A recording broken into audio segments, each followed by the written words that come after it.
would like a supercar, and you probably do as well if you're watching this video. Many of them are completely out of reach, but the good thing is that quite a few of them are depreciating pretty rapidly right now. So today we're going to look at 5 super fast depreciating supercars that you can buy for an insane amount of money right now, but might be cheap one day in the future. Do hit like for this kind of content, subscribe as well if you're new. Without further ado, let's get straight into it.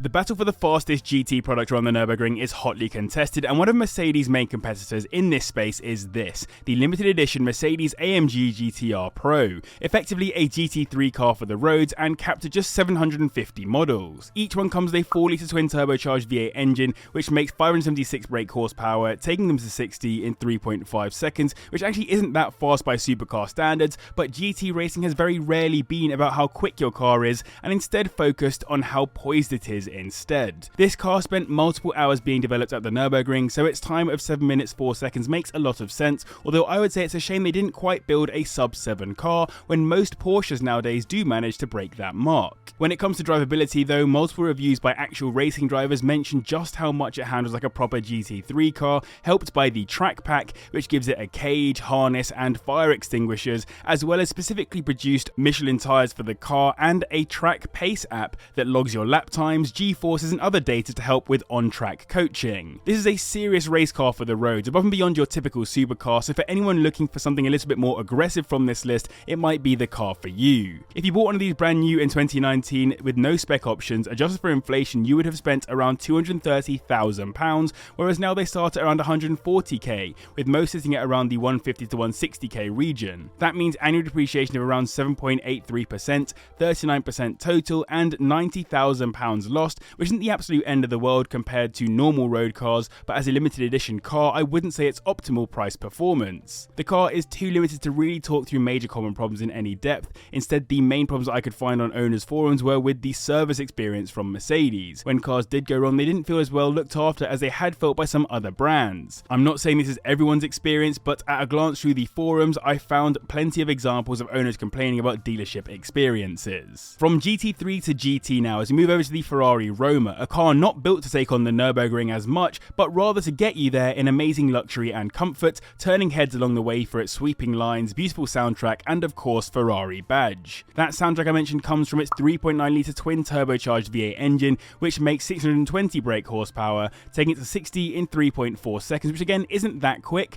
but is plenty of performance for the purpose of this car. On release, I'll be honest, it looks like Ferrari's answer to the F-Type for me, but actually when you really look at it and see it out on the roads, it's a very pretty car. It's elegant, not too overstated, but gives you the prowess of a Ferrari badge in a positively polite package. Part of that is that it took design cues from the Dolce Vita lifestyle of Rome, with its principles focused on elegance, balance and timeless appeal. Having driven its predecessor, it's never a good idea to sleep on the entry-level Ferrari, as they really do still have to offer you something special, as it's not just the first time Ferrari buyers that get Romas. You're joining an exclusive club of enthusiasts and owners. Brand new in 2020, you would have spent around £205,000 to get into one of these adjusted for inflation, whereas today you'll find them listed for a minimum of around £149,000, with many sitting under the 155k mark. That's just under 7% annual depreciation, 28% total, or £57,000 off of the adjusted price new, which isn't really too absurd for the entry-level front-engine Ferrari,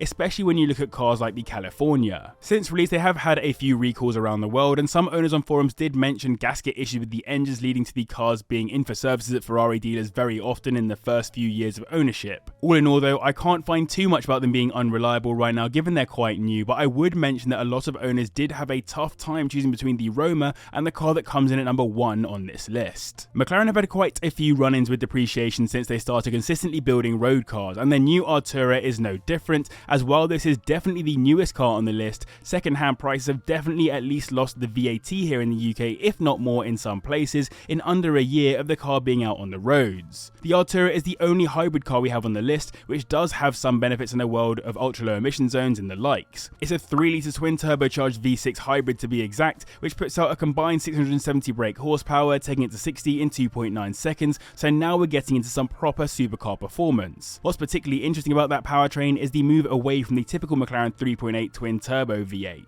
This is actually a bit of a technological feat by McLaren. It comes with 3 clutches to support rapid shifting from its gearbox, 1 for the electric motor and 2 for the combustion engine, plus reverse is done entirely by the electric motor, so there's no traditional reverse gear in the gearbox. Its design was also inspired by the McLaren Senna, and it uses a bunch of carbon fibre to keep it light. Many purists haven't been major fans of the car given its electric motor, but it's worth reminding ourselves that the legendary P1 is another hybrid from the brand, and if the hybrid power lets us keep the sound of a combustion engine a bit longer, I'm happy. In their first year of hitting the road here in the UK, they've dropped by about 16% in value against their adjusted for inflation price of £197,000 new with no spec options, though it's worth noting of course that inflation has been incredibly aggressive this year, so you could actually buy a new one cheaper than that. That's £32,000 lost in a year, as you'll find them listed for a minimum of around £165,000, with many sitting at around the 170k region. This car is effectively brand new, so reliability can't be fully judged, but with every car there will be the odd owner who gets a lemon that requires immediate attention, as I have seen on forums with Arturas, with one guy managing 2 miles before it all went wrong, but plenty of other owners have professed the car's amazing reliability compared to previous McLaren experiences. So I hope you guys are enjoying this video. If you are, then do hit the like button and subscribe as well if you're new. And I'd love to hear your thoughts in the comments down below. Of the 5 cars on this list, which one would you actually want personally? I'll let you know mine at the end of the video. I think the Maserati MT20 is one of the most beautiful modern supercars. Aesthetically, it is genuinely stunning, but as a brand,